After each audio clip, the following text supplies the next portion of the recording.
Hello dear student, welcome to Gurukul classes. मैं धर्मेंद्र गोस्वामी। जैसा पता है कि हम यहाँ पे डिस्कस कर रहे हैं आपके सोशोलॉजी से इंपॉर्टेंट क्वेश्चन सीरीज को, सोशोलॉजी की इंपॉर्टेंट क्वेश्चन सीरीज को यहाँ पे हम डिस्कस कर रहे हैं। और उसमें जो भी आपको क्वेश्चन दिए जा रहे हैं सब चैप्टर वाइज दिए जा रहे हैं, इसलिए बहुत ही ध्यान से क्वेश्चन को आप देखिए। हाँ, अगर आपने CUT के एग्जाम के लिए मेन डोमेन सब्जेक्ट के लिए अगर सोशोलॉजी आपने चूज़ किया है तो ये स्पेशली आप ही के लिए वीडियो है। इसको बिल्कुल भी स्किप आपको नहीं करना है एक भी क्वेश्चन को।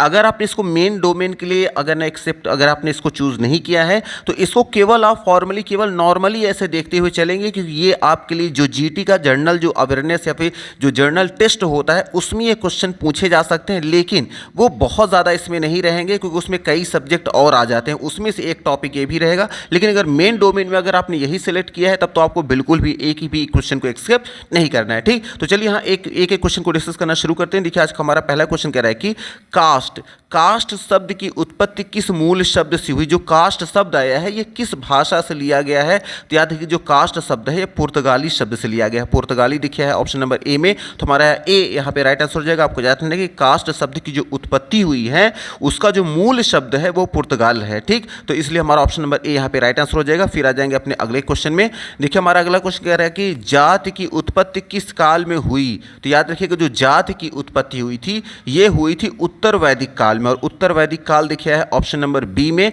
तो हमारे यहाँ बी यहाँ पे राइट आंसर हो जाएगा। फिर आ जाएंगे, देखिए हमारा अगला क्वेश्चन कह रहा है कि जाति की सामान्य विशेषताएं निम्नलिखित में से कौन सी हैं। तो याद रखिएगा, जो जाति की जो सामान्य विशेषताएं हैं वो हैं ऑप्शन नंबर ए जाति जन्म से निर्धारित होती है, ऑप्शन नंबर बी भी जाति समूह सजातीय होते हैं, और ऑप्शन नंबर सी भी है जातियां व्यवसाय से जुड़ी होती हैं। ये भी क्या हमारा ऑप्शन सही है, इसलिए हमारा ऑप्शन नंबर डी होगा ना, उपरोक्त सभी। इसको हम टिक कर देंगे।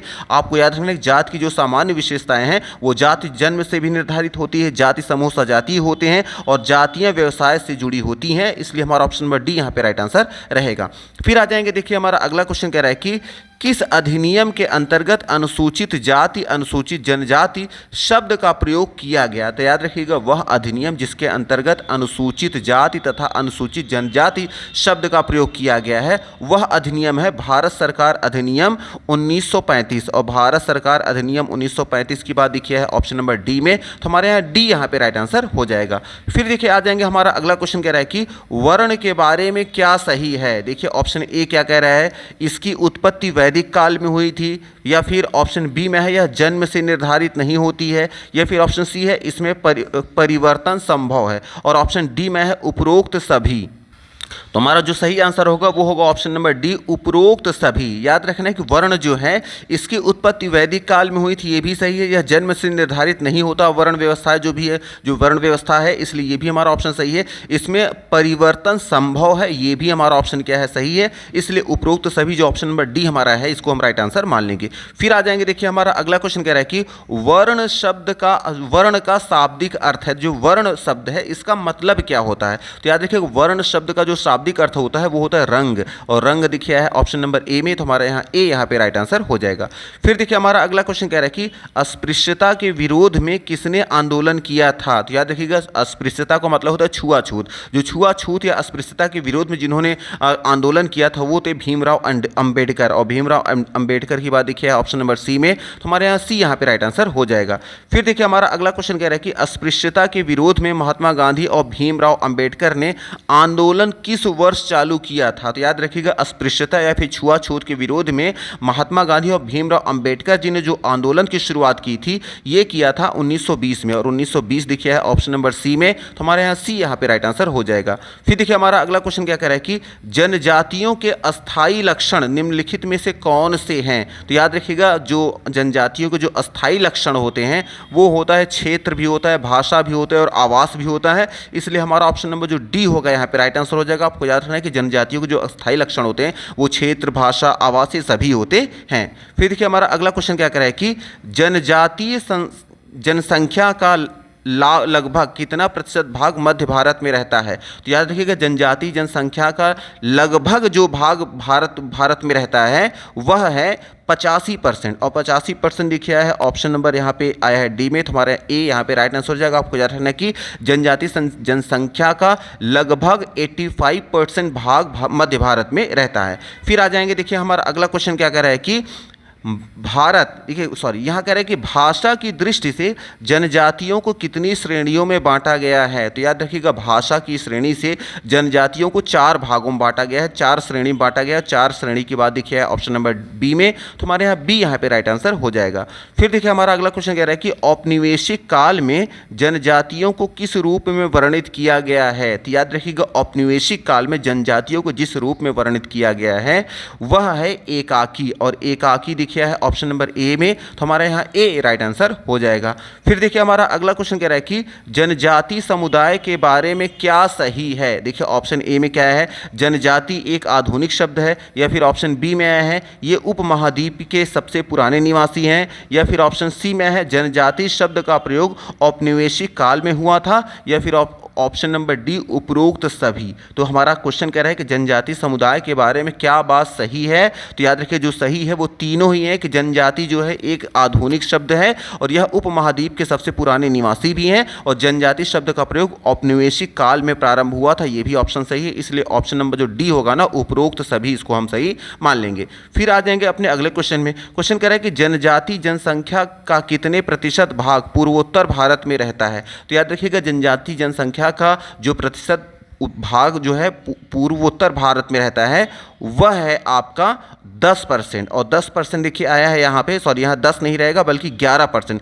11% भाग जो रहता है ये पूर्वोत्तर भारत में रहता है, 11% की बात आई है ऑप्शन नंबर बी में, तो हमारे यहाँ बी यहाँ पे राइट आंसर हो जाएगा। आपको याद रखना है कि जनजाति जनसंख्या का 11% है ना, 11% भाग पूर्वोत्तर भारत में रहता है। फिर देखिए आ जाएंगे हमारा अगला क्वेश्चन क्या कह रहा है कि सरदार सरोवर बांध किस नदी पर निर्मित है। याद रखिएगा सरदार सरोवर बांध जो है ये आपका निर्मित है नर्मदा नदी पर, नर्मदा देखिए है ऑप्शन नंबर डी में, तो हमारे यहाँ डी यहाँ पे राइट आंसर हो जाएगा। फिर देखिए हमारा अगला क्वेश्चन कह रहा है कि पूर्वोत्तर राज्य में असम को छोड़कर सभी जनजातियों का घनत्व कितने प्रतिशत है। तो याद रखिएगा पूर्वोत्तर राज्यों में असम को छोड़कर सभी जनजातियों का घनत्व का जो परसेंट है वो आपका है 30%, और 30% देखिए है ऑप्शन नंबर सी में, तो हमारे यहाँ सी यहाँ पे राइट आंसर हो जाएगा। फिर देखिए आ जाएंगे हमारा अगला क्वेश्चन कह रहा है कि आस्ट्रिक भाषा पूर्ण रूप से कौन बोलता है। तो याद रखिएगा आस्ट्रिक भाषा पूर्ण रूप से जो बोलते हैं वो हैं जनजाति लोग, और जनजाति की बात देखिए है ऑप्शन नंबर ए में, तो हमारा ए यहाँ पे राइट आंसर हो जाएगा। आपको याद रखना कि आस्ट्रिक भाषा पूर्ण रूप से जनजाति लोग बोलते हैं। फिर देखिए आ जाएंगे अपने 18 नंबर क्वेश्चन में। हमारा 18 नंबर क्वेश्चन कह रहा है कि वर्ष 2011 की जनगणना के अनुसार भारत की कुल जनसंख्या में कितने प्रतिशत जनजातियां पाई जाती हैं। तो याद रखिएगा वर्ष 2011 की जनगणना के अनुसार भारत की कुल जनसंख्या में याद रखिएगा 8 से 6% जनजातियाँ पाई जाती हैं। मे भी यहाँ 8 से 6 नहीं बल्कि 6 से 8 होना चाहिए था, लेकिन चलिए हम यहाँ पे फिर भी ऑप्शन नंबर यहाँ पे बी यहाँ पे हम अपना राइट आंसर मान लेंगे। ठीक, फिर आ जाएंगे अपने देखिए अगले क्वेश्चन में। हमारा अगला क्वेश्चन कह रहा है कि जनजाति समुदायों पर समाज की मुख्य धारा में शामिल होने से क्या प्रभाव पड़ा। फिर से समझ लीजिए, क्वेश्चन कह रहा है कि जनजाति समुदायों पर समाज की मुख्य धारा में शामिल होने पर क्या प्रभाव पड़ा।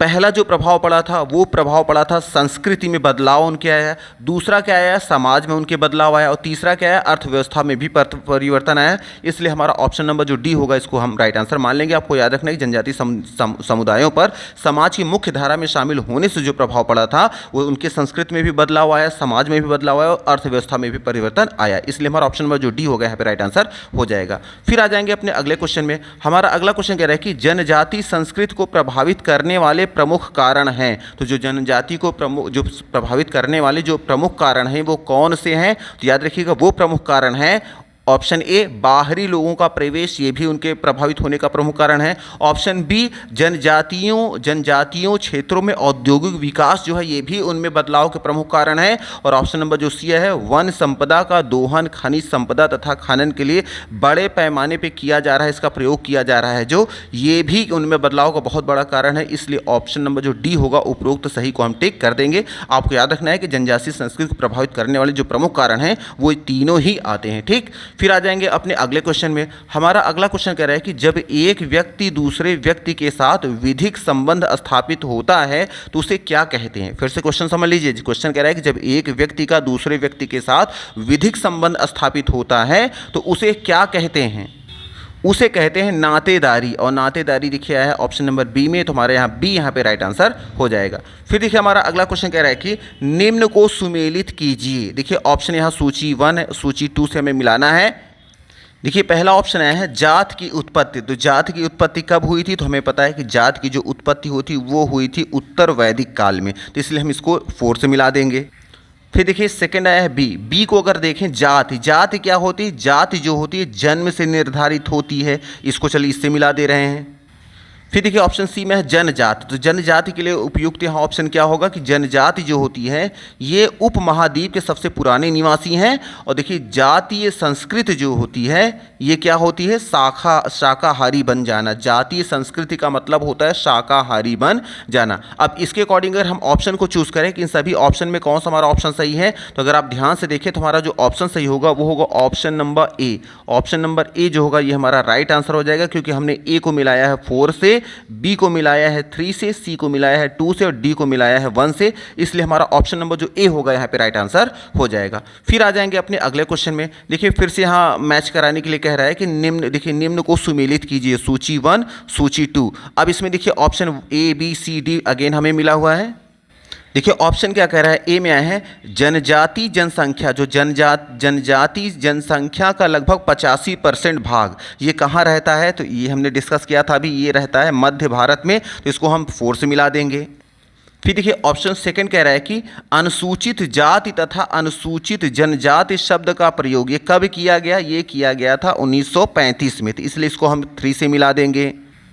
फिर देखिए अगला क्वेश्चन हमारा ऑप्शन कह रहा है सी, अस्पृश्यता आंदोलन ये कब हुआ था? तो ये हुआ था 1920 में, इसलिए इसको सेकंड मिला देंगे। और देखिए जनजातियां की जो श्रेणी है कितनी है? तो ये टोटल कितनी है? ये है टोटल 4, तो इसको हम मिला देंगे 1 से। तो अब अगर इसके अकॉर्डिंग देखें हमें ऑप्शन को चूज़ करना है, तो अगर आप ध्यान से देखें तो हमारा जो सही ऑप्शन होगा वो होगा option number B. Option B हमारा जो होगा यहाँ पे राइट आंसर हो जाएगा, क्योंकि हमने ए को मिलाया है किससे?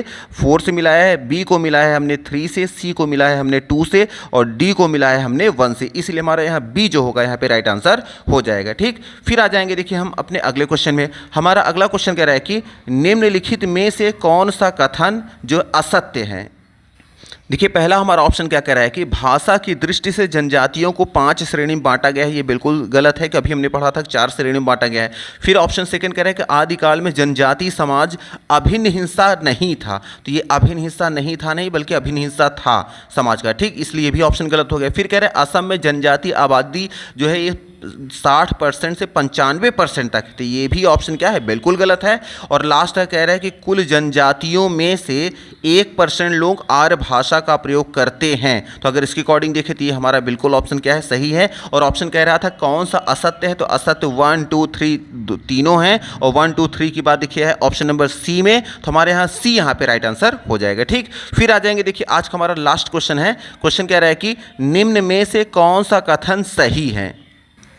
देखिए ऑप्शन ए में क्या कह रहा है कि राजस्थान में राजपूतों के सैन्य संगठन में जनजातियों का महत्वपूर्ण योगदान था। ये बिल्कुल बात सही है, इसलिए ऑप्शन हमारा ए बिल्कुल सही हो जाएगा। फिर देखिए दूसरा कह रहा है कि वर्तमान में एक नए मध्यवर्गीय जनजाति समाज का उदय हुआ है। ये भी हमारा ऑप्शन क्या है? बिल्कुल सही है।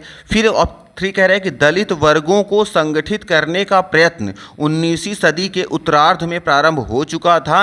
ये भी हमारा ऑप्शन क्या है? बिल्कुल सही है। और देखिए 4 ऑप्शन कह रहा है कि समाज में जाति एक दूसरे से भिन्न होती है तथा प्रत्येक जाति के अपने नियम और कानून होते हैं। ये भी हमारा ऑप्शन क्या है? बिल्कुल ही सही है। अब ये कह रहा है कि कूट वर्ड, मतलब यहाँ जो ऑप्शन ए बी सी ये सभी ऑप्शन में चूज़ करना है। तो चूंकि हमारे सभी ऑप्शन सही हैं, इसलिए ऑप्शन नंबर जो डी होगा ना, ये सभी इन सभी को हम टिक कर देंगे तो हमारे यहाँ ऑप्शन सही हो जाएगा। तो मे भी यहाँ 1 बाय 1 सारे क्वेश्चन आपको समझ में आ गए होंगे। अगर सारी चीज़ समझ में आ रही है तो प्लीज़ एटलीस्ट आप वीडियो को लाइक कर दिया करें, बस इतना कर दें, बस हो गया है ना। तो चलिए आज के लिए रखते हैं। Thank you very much for watching this video. Thank you.